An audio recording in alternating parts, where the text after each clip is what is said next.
What's up, backyard bassing fans? Hey, before we get into today's video on the fall swim baits that we're going to talk about, if you like the content that's coming from this videos and my channel and everything, please make sure you hit that subscribe button and that thumbs up and share as much as you possibly can. Really trying to get the channel to grow, so if you can share it, I'd really greatly appreciate it. Now let's get into swim baits.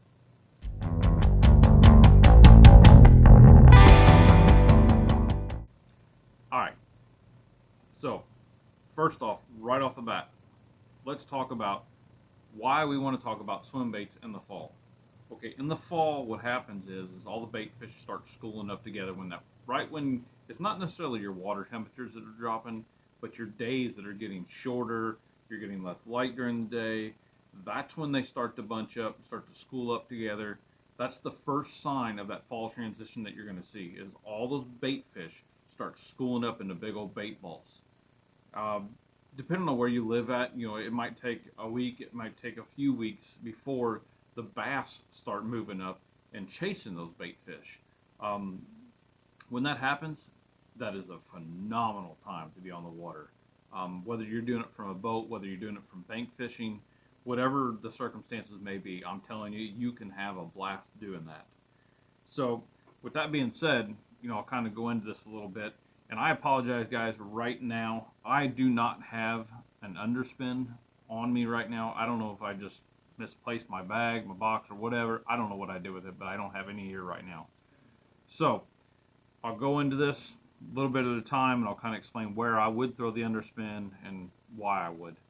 But right off the bat, when you're seeing these schools of bait fish out there, a lot of times they're going to be out mainly towards the middle of the lakes. So it's almost like the bait fish were down deep and they're wanting to come up. So what they do is if you've got a big bowl there, you can start right in the middle. That's where your bait fish are starting. And when they come up, they start coming up and out and to the top of the water. So a lot of times, like with my lakes around here, we actually have aeration systems in our lakes around here. And they're big aerators that are setting out in the middle of the pond or these lakes and stuff like that. They just produce all these bubbles and everything else to aerate the water. That's the first place I usually see the bait fish around my area. Other lakes, they might be just on top of the water, just kind of 30, 40, 50 feet out from the banks, just kind of schooling and going down the sides and everything else. They're not quite getting to the bank yet. Okay, so for that's when I'm going to look at my jig heads like this. I want an open hook, exposed hook on my swim baits. I use a 1/4 ounce, go all the way up to this 1/2 ounce here, just depending on what I'm going to throw. I can show you right here. These are just some rage swimmers. Let's see if we can get it open here. We're definitely getting better at packaging, I'll say that. So, get this here.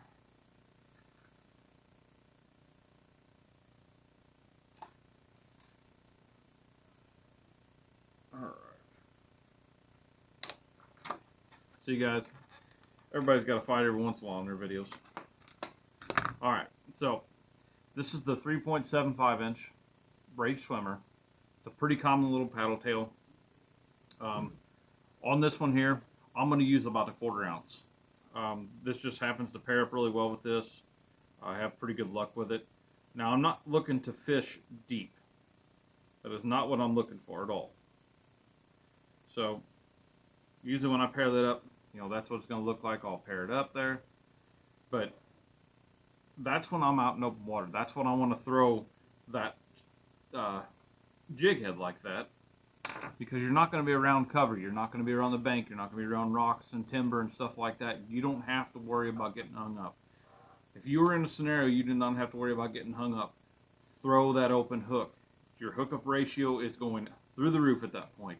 Don't be throwing a weedless setup. That is not what that's meant for. It is made for open hooks. Throw it. Trust me, you'll be happy you did. You're going to have a lot less fish that are going to come up there and hit that thing and not get hooked up on their own. So, just keep that in mind, guys. You don't want to be throwing weedless out in the open water. It doesn't do you any good. And why we are on talking about like jig heads and stuff like that. This is a simple little trick I want to show you guys, because I know not everybody out there can go out there and throw, or I should say, buy all these hooks and these setups. I mean, stuff can get really expensive. Don't get me wrong. I spend way too much money already on this stuff. But one thing I just want to show you real quick that can kind of help you out and set you up a little bit better. You can do this with a worm hook too. So let's just take this simple little fluke here, and I'm gonna run this fluke. Now the first one I'll do is a weedless, but just run it through there just like you normally would on a weedless setup. Go straight through down through the belly, that little cavity there, come out on top. All right, now it's a perfectly good weedless hook there. I told you guys, I don't throw lead weights. I've got away from it. I'm strictly tungsten now. They're very expensive, I know. But for you guys that do have lead weights, or like I am, I have lead weights left over. So these little bitty, let's say 1/8 ounce and 1/4 ounce, stuff like that, I will actually use on these. And this is one that I will peg. So you can see right there, you'll have all the weight you need right in the head of that bait, just like you would a regular jig head. And you don't have to go out and spend extra money buying the special jig heads and different size and stuff like that. Work with what you already have, guys. So that is how that works. Now, as far as that's going to be for the weedless version. For the non-weedless version, throwing out in open water, use a regular worm hook. Set it up the same way, but that's not going to be that big a EWG style. So it's actually going to stick out the top like that. And like I said, that bullet weight right on the front of it, you're set up, you're ready to go. It works very, very well. I did it for quite a few years, starting out when I didn't have money to go and buy all these new baits and new jig heads and new hooks every time. I mean, I couldn't tell you how many of them I've lost. So I didn't have a whole lot of money to spend, so I kind of made that stuff up on my own, doing that myself. Works really well. Like I said, I have no problems with it. So on to the next couple here. Is going to be the weedless setup. Now, later on, within a couple weeks, after they move up, they're going to move up even farther into the shallows. They're going to get pushed back up into the coves and into the bank from the bass. So the bass that are all scattered out all summer long and everything else, now what happens is all these bass start coming up together and they start schooling too. And what they do is they school, and what they do is they push them shad and a baitfish back into coves and back into these banks and everything to where they have nowhere else to go. And that's when they start gorging. And I'm telling you guys, if you get on this bite, it is unbelievable. It's a lot of fun. So let's say that you are up on a lake that still has a lot of grass in it yet, has a lot of laydowns, stuff that you can easily get hung up in. That's when I'm going to go with the screw lock for one and a belly weighted hook. These are weedless here. See, I'll rig one up here. They're very, very simple to use. Just take that screw lock, go right in the nose of it, screw it on there. This is a very, very, very simple hook to use. Main thing is just make sure you go through the bottom straight and come out the top straight. It's got them two little ridges on there, so it makes it pretty easy to line up. And it lays right in there, just perfect like that. Works great. Got your hook right there. It stays weedless. It don't get hung up or nothing.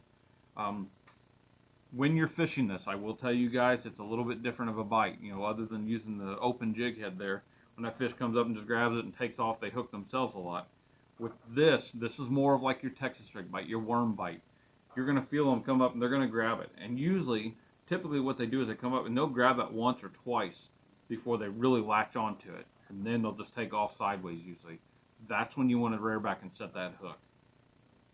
Like I said, it's no different than fishing like a worm or something like that. You just kind of have to wait for it a little bit. Or frog fishing, just like that. Give yourself a second or two, then set that hook. But that's, like I said, for the 3 3/4 inch, whatever they want to call them, swim baits there. Now I will get into some of my favorites, which is going to be the Shadowlicious. I love these baits. These are probably one of my favorite baits to throw. Get one out here. Now, you can see these guys are quite a bit bigger. These are the 5.5 inch one. These are my personal favorites. They make them, I think, in a 7 inch too, but even bigger than that, I think. But the 5.5 inch is probably my go-to one there. I love that size. It's perfect. On that one, I'm going to go with usually a 5/0 or a 6/0. The 6/0 owner beast hook is really, really good. Screw lock on this one too. Just take this thing in there, bury it in your nose. Same way you did the other one.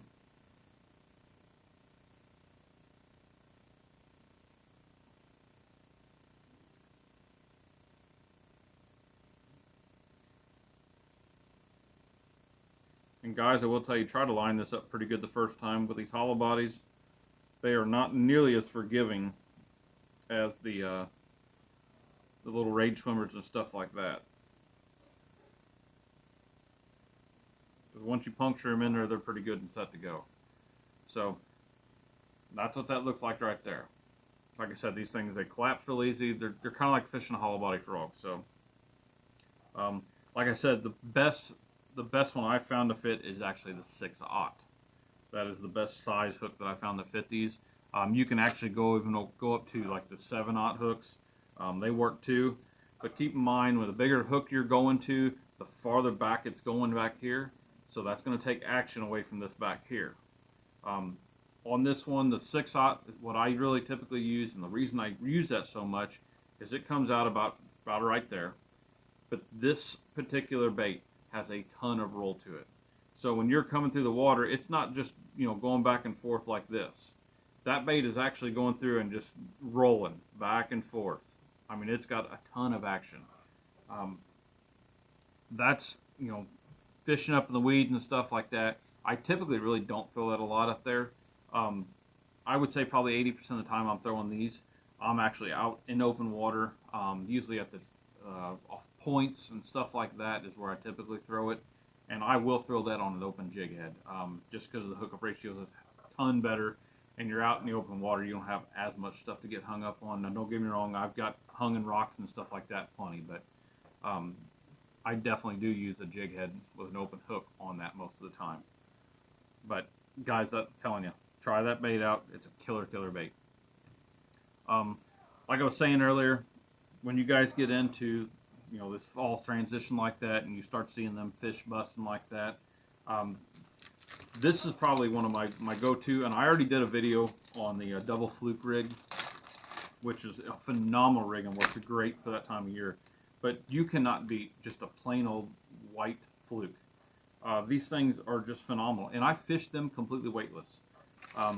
You'll start seeing them bait schools coming up, and you'll see bass crashing into them and busting them up. You can take that fluke, even on a spinning reel setup, or if you have a decent bait caster that you can throw something weightless like that on there, throw it right up in that big bait ball and just twitch it through there a couple times, and you'll get blown up on quite a bit. If the white's not necessarily working for you, try a different color, depending on where you're at in the country or whatever. It's going to make a little bit of difference, but that white has been a pretty universal color for doing that at that time of year. So that's all I got for you guys tonight. Hope you enjoyed the video. Like I said, don't forget to hit that subscribe button and that like button. If you could, please share my videos and help this channel grow, and I'll see you guys again next time. Thanks.